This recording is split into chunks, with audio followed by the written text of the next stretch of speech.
নমস্কাৰ।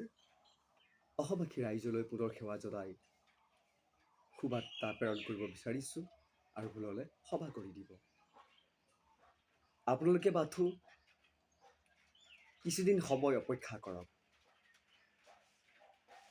আমাৰ মাজলৈ ঈশ্বৰে এনেকুৱা এজন ৰজা পঠাই দিব, যিয়ে নেকি পৰিপূৰ্ণ আধ্যাত্মিক জ্ঞানৰ দ্বাৰা এজন মানুহ আৰু ৰজা, আৰু সেই ৰজাজন ঈশ্বৰে তৈয়াৰ কৰি পঠায়।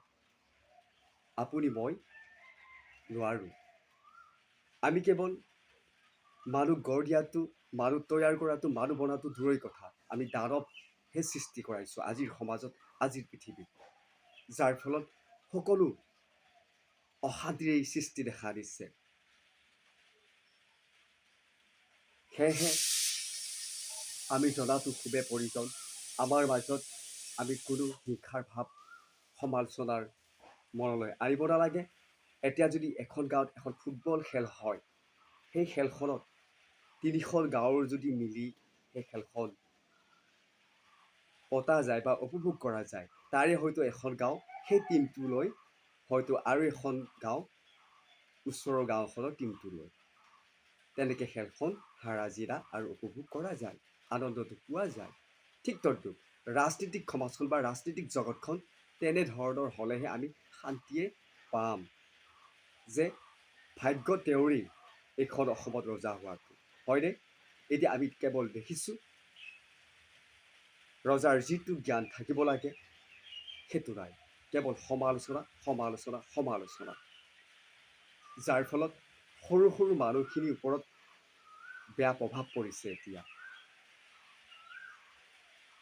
হয়তো মাৰামাৰি লাগি কাৰোবাৰ হয়তো মৃত্যু হ'ব পাৰে, এনে হোৱাটো আমি কামনা নকৰোঁ।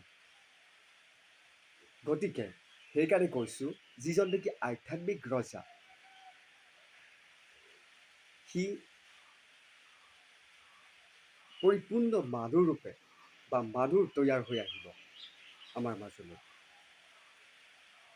বয়স যদিও কম হয়, এজন জ্যেষ্ঠৰ মানুহৰ যিখিনি জ্ঞান থাকে, সেই জ্ঞানতকৈ তেওঁৰ ওপৰত, কিয় ঈশ্বৰে তৈয়াৰ কৰিছে, মানুহ তৈয়াৰ কৰিছে। গতিকে মই জ্যেষ্ঠ হৈ গুণীজ্ঞানী হৈ হয়তো সেইখিনি হ'ব নোৱাৰোঁ, কিয় মই মানুহ তৈয়াৰ কৰা নাই। আমি এতিয়া দেখিছোঁ সমাজখনত দানৱ সৃষ্টি কৰিছে, দানৱ, যাৰ ফলত আজি হাহাকাৰ হৈ আছে। সেইকাৰণে এই কথাখিনি অৱগত কৰিছোঁ যে কেৱল অসমৰ মানুহে বিচাৰিছে এজন আধ্যাত্মিক ৰজা, যাৰ মনত সৰু ডাঙৰ ভাৱ নাই, জাতিৰ ভাৱ নাই, কেৱল মাথো হাতযোৰ। আৰু ভাৰতবৰ্ষত পৃথুৰ দৰে যদি ৰজা হয়, তেতিয়া আমাৰ শান্তি হ'ব।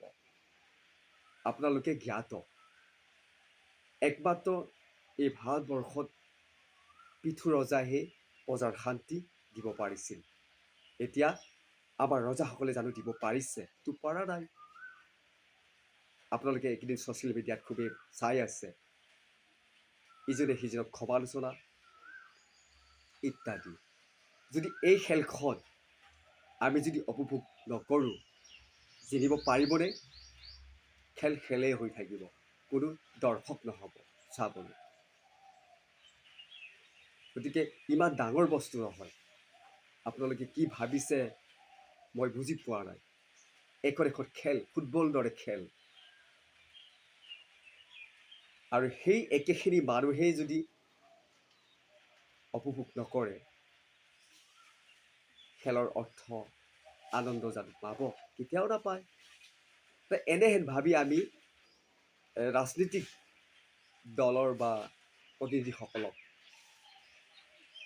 চাব লাগে, উপভোগ কৰিব লাগে, তেতিয়াহে আমাৰ শান্তি হ'ব।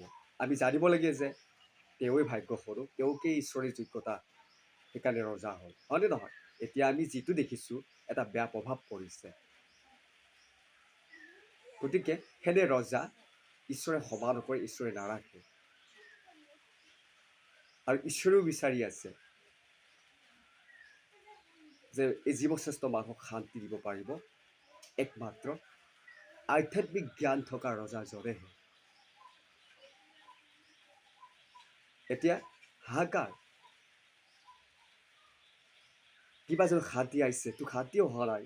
আজি মোবাইলটো অন কৰিলেই, পেপাৰখন চালে, নিউজটো চালে, কেৱল কাটা মাৰা, এই ৰাজনীতিক কৰি লৈ গুণ্ডাগিৰি, সমালোচনা, এইবোৰ ইত্যাদি। এই সৰু মানুহখিনি যদি এইখিনি নকৰে, তেতিয়াহ'লে বুকি থাকোঁতেই দিন যাব, অৰ্থৰ একো নাপাব। সেয়েহে আপোনালোকৰ কথাখিনি অসমবাসী ৰাইজলৈ প্ৰকাশ কৰিলোঁ। আৰু আপোনালোকৰ শান্তি মই ভগৱন্ত পুৰুষৰ চৰণত অৰ্পণ কৰিছোঁ, যাতে আমি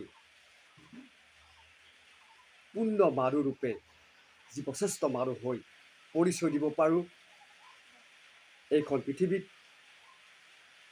আৰু পৃথু ৰজাৰ দৰে যাতে ৰজা হ'ব পাৰোঁ, সেই কামনাৰে আপোনালোকক ক্ষমা জনাই পুনৰ লগ পোৱাৰ আশাৰে বিদায় ল'লোঁ। ধন্যবাদ।